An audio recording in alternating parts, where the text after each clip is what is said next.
नमस्कार। आइए आज हम बताते हैं कि जो भारत में जो हम लोग सेंट्रल पब्लिक सेक्टर एंटरप्रेन्योरशिप या एंटरप्राइजेस जो है या जिसको हम पब्लिक सेक्टर अंडरटेकिंग पीएसयू के नाम पे जानते हैं, इसमें लगभग आपके अभी 277 की आसपास में सीपीएसईज या सो कॉल्ड पीएसयूज है। इसमें स्टेट गवर्नमेंट की अधीनस्थ भी कुछ है और सेंट्रल गवर्नमेंट के अधीनस्थ में है। इसी सीपीएसयू में हम लोग का आईडीए गवर्न करता है, इंडस्ट्रियल डीए, और एक है सेंट्रल डीए जो सेंट्रल गवर्नमेंट लोग को वो लागू होता है, या स्टेट गवर्नमेंट जो प्योरली जो 100% सेंट्रल गवर्नमेंट है उन लोग, और जो सेंट्रल गवर्नमेंट के अधीनस्थ है जो सार्वजनिक उपक्रम कहते हैं, सेंट्रल पब्लिक सेक्टर्स एंटरप्राइजेस या जो public sector undertakings government of India undertaking जिसको कहते हैं, उसमें industrial DA, IDA means industrial DA, ये रेट्स जो है ये वैरी होते रहता है, एवरी 3 महीना में वैरी होते रहता है। आज पर द प्राइस इंडेक्स के हिसाब से ये गवर्निंग होता है।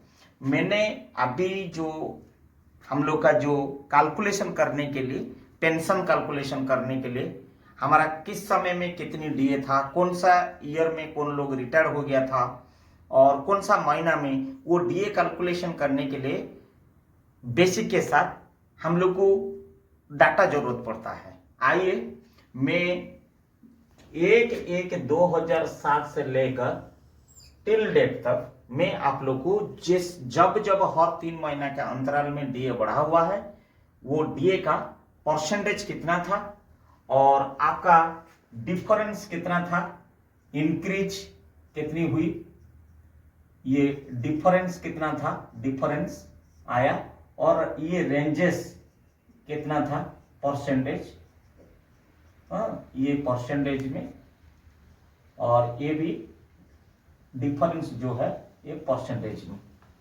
आइए हम जब बोल दिए हैं विथ इफेक्ट फ्रॉम 1/1/2007 से, आइए 1/1/2007 से 1/4/2007 में ये 2000 इसको जब पे रिवीजन एवरी 10 ईयर्स में होता है, हमारा जब आईडीए में जो पीएसयू का जो पे रिवीजन हुआ था वो 1/1/2007 में ही हुआ था।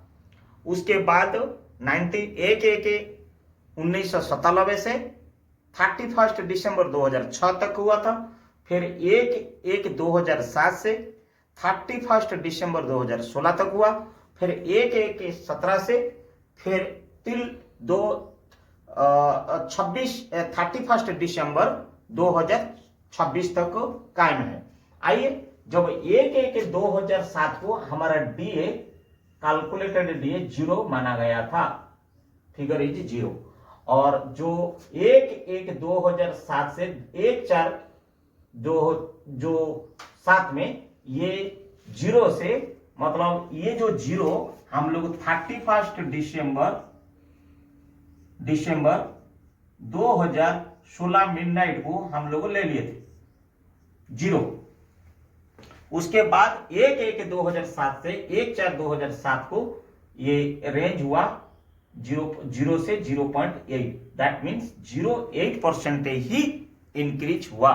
सिमिलरली आपको मैं बताते जा रहा हूं एवरी 3 महीना का डाटा। 1/4/2007 से 1/7/2007 में 0.8 से 1.3 तक आया, और आपका डिफरेंस जो आया आपका 0.5%, 0.5%।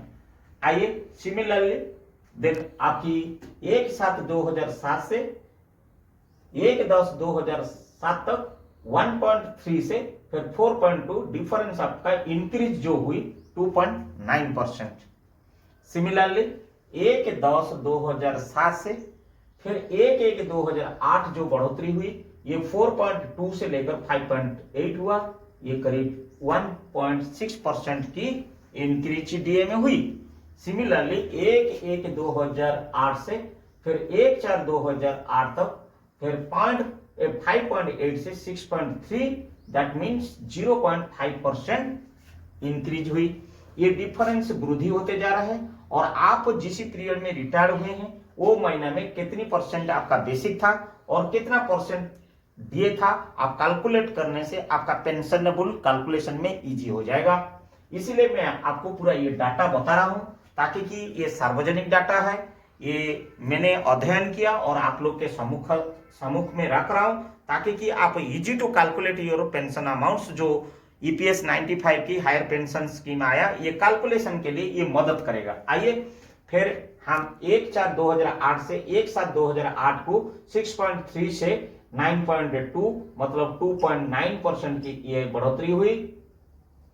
सिमिलरली आप आइए 1/7/2008 से 1/10/2008 में 9.2 से 12.9 3.7% की वेरिएशन आई, इंक्रीज हुई। 1/10/2008 से 1/1/2009 12.9 से 16.6 3.7 की बढ़ोतरी हुई।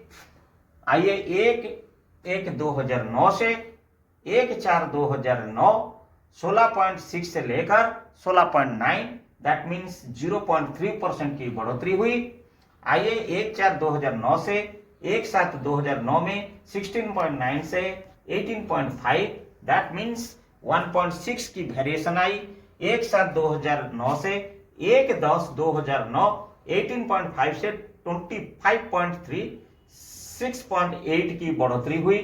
आइए फिर चलते हैं 1/10/2009 से 1/10/2010 25.3 से 30.9 5.6 की बढ़ोतरी हुई।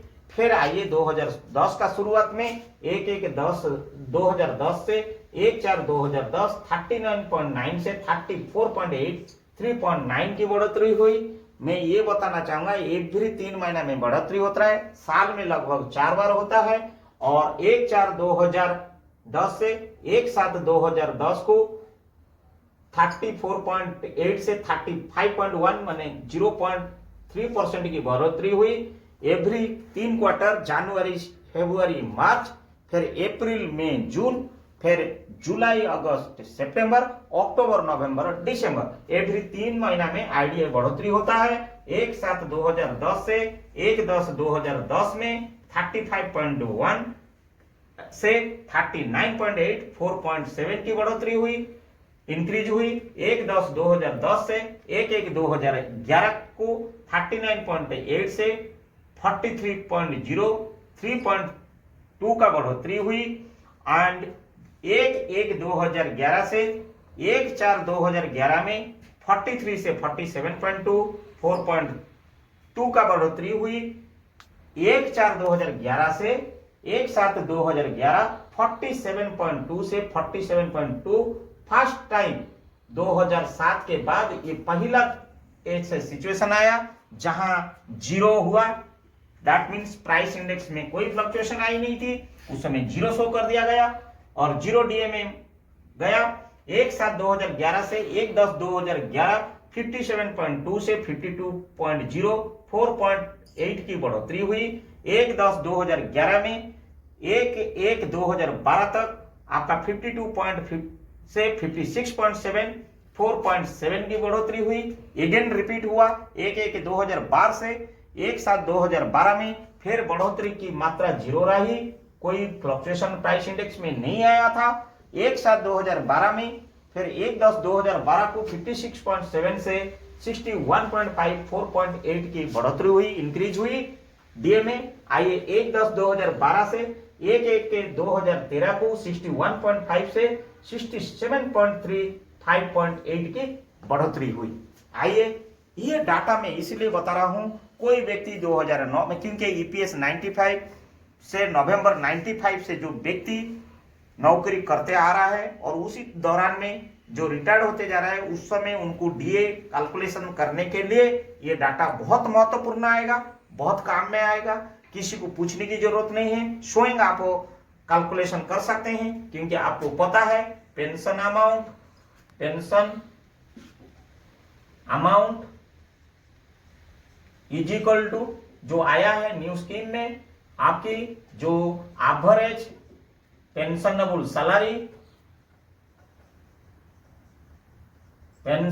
Salary into number of years contributed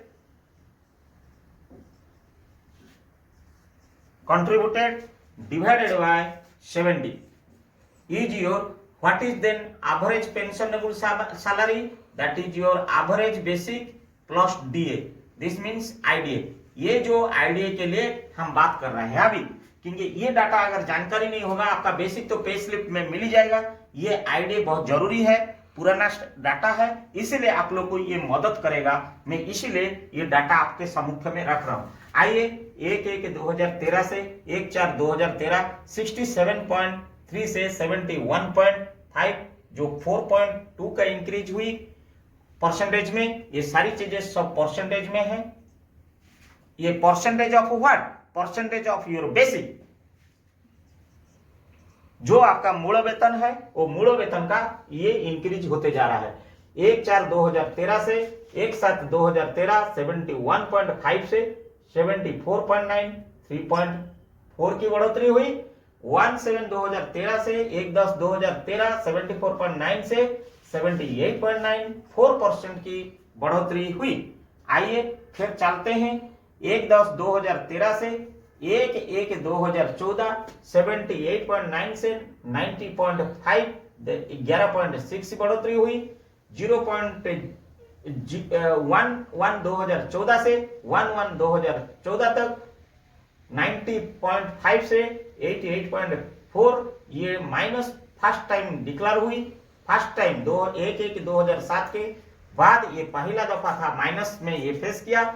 1/1/2014 से 1/7/2014 अगेन 88.4 से 91.3 2.9 का डिफरेंस आई इंक्रीज हुई। 1/7/2014 से 1/10/2014 91.3 से 98.5 6.8 की इंक्रीज हुई डीए में। 1/10/2014 से 1/1/2015 जो 98.1 से 100.3 2.2 की बढ़ोतरी हुई।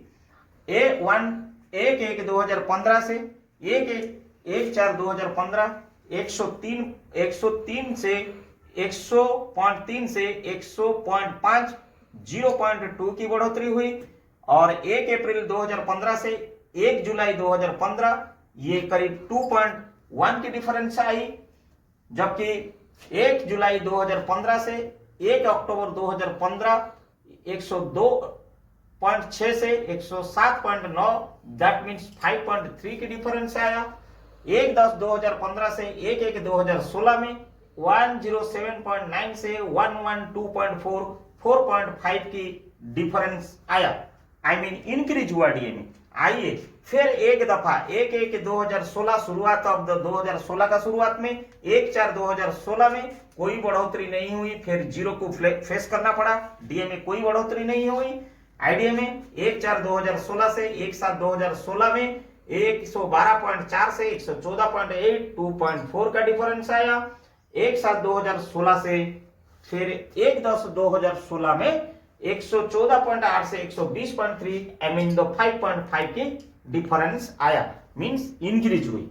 आइए जब अक्टूबर महीना आ गया 2016 में दुर्गा पूजा का माहौल था और 1/1/2017 तक फिर आपका नेगेटिव मार्किंग में आ गया, इन्फ्लेशन डाउन एंड -0.8 हो गया।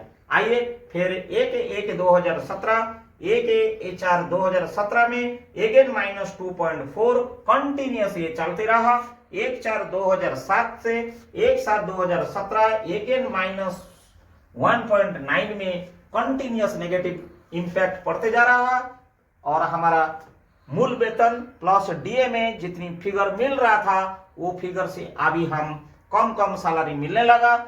1/7/2017 से 1/10/2017 थोड़ा से फिर बढ़ोतरी हुई 119 से 124.3 जो 5.3 की बढ़ोतरी हुई। आइए सिलसिला जारी रहा। 1/10/2017 से 1/10/2018 124.3 से 126.9 2.6 की बढ़ोतरी हुई। एंड 1/1/2018 से 1/4/2018 तक जो 126.9 से 127.2 0.3 की मुनाफा हुई, इंक्रीज हुई। एंड 1 अप्रैल 2018 से 1 जुलाई 2018 तक 0.8 की बढ़ोतरी हुई। एंड 1 जुलाई 2018 से 1 अक्टूबर 2018 में 7.6 की बढ़ोतरी हुई। आइए 1 अक्टूबर 2018 से 1/1/2019 तक हमको 3.2 में इंक्रीज हुई डीए आईडीए में। 1/1/2019 का जब समय आया तो 1/4/2019 तक 2.6 की बढ़ोतरी हुई। एंड 1 अप्रैल 2019 से 1 जुलाई 2019 में हम लोग को 5.3 का डिफरेंस आईडीए में मुनाफा हुआ। आइए 1/7/2019 से 1/10/2019 में 5.3 के मुनाफा हुई। 1/10/2019 से 1/1/2020 में 5.3 की डिफरेंस आया। 1/1/2020 से 1 अप्रैल 2020 157.3 से 167.7 दैट मीन्स 3.4 का मुनाफा हुआ। 1 अप्रैल 2020 से 1/7/2020 आपको फिर नेगेटिव इंपैक्ट आया, यहाँ पे डीए में कमी आया, -0.8 हुई। आइए फिर चलते हैं 1 जुलाई 2020 से 1/10/2020 ये 159.9 से 165.4 गया, 5.4। ये कोरोना दे के गति कर रहे थे हम लोग। 1 अक्टूबर 2020 से 1/1/2021 165.4 से 171.7 6.3 में गया। एंड 1 जनवरी 2021 से 1 अप्रैल 2021 अगेन हम लोग को नेगेटिव फेस करना पड़ा, -1.2 डिफरेंस आई परसेंटेज में। हमारा बेसिक से इतनी फिर घट गया। 1 अप्रैल 2021 से लेकर 1 जुलाई 2021 तक हम लोग को 3.3 में बढ़ोतरी हुई। एंड 1/7/2021 से 1/10/2021 को 5.5 की डिफरेंस इंक्रीज हुई। एंड 1/10/2021 से 1/1/2022 जो 4.8 की डिफरेंस हुई। एंड 1/1/2022 से 1 अप्रैल 2022 1.2 की इंक्रीज हुई डीए में। एंड 1 अप्रैल 2022 से 1 जुलाई 2022 5.5 में इंक्रीज हुई। आइए हम देखते हैं 1 जुलाई 2022 से 1 अक्टूबर 2022 में 5 पॉइंट बढ़ोतरी हुई थी। और अभी आप लोग को रिसेंट जानते होंगे कि जो अक्टूबर में जो लागू हुई 1 अक्टूबर 2022 से 1 जनवरी 2023 तक 195.8 से बढ़कर 201.2 5.4 जो अभी तक चल रहा है। और 1/1/2023 से 1/4/2023 ये हम लोग का अभी इफेक्टिव जो चल रहा है, ये हम लोग को 201.2 पॉइंट में हम लोग अभी बेसिक इंटू 201.2 टिल द 31 मार्च तक हमारा यही फिगर ही डीए का चलते रहेगा। ये फिगर आपकी अभी चल रहा है। फिर आपको 1/4/2023 से फिर नया लागू होगा। हम 2007 से लेकर टिल डेट तक इसीलिए बताया ताकि कि कोई व्यक्ति अगर मान लीजिए 2007 के बाद रिटायर्ड हुआ है या अभी तक ऑन सर्विस में है तो ये फिगर में आप अपना पेंशन कैलकुलेट कर सकते हो। सारी डाटा आपके सामने रहा। अगर आपका एक मन में क्यूरियोसिटी है या जानकारी की आपको उचित समझते हैं कि 2007 से 1/1/2007 से लेकर टिल डेट आपको कितनी बार माइनस में आपको भुगतना पड़ा, अगर ऐसे कैलकुलेट करेंगे आपको दिखाई पड़ेगा कि ये कितनी बार 1, ये 2, 3, 4, 5, 6 टाइम्स आपको माइनस का सामना करना पड़ा। और आपको अगर ये जानकारी होगा हमको कितना बार जीरो का सामना करना पड़ा, आप स्वयं देख सकते हैं। This is a 1 and 2 and आपको फिर आएगा 3।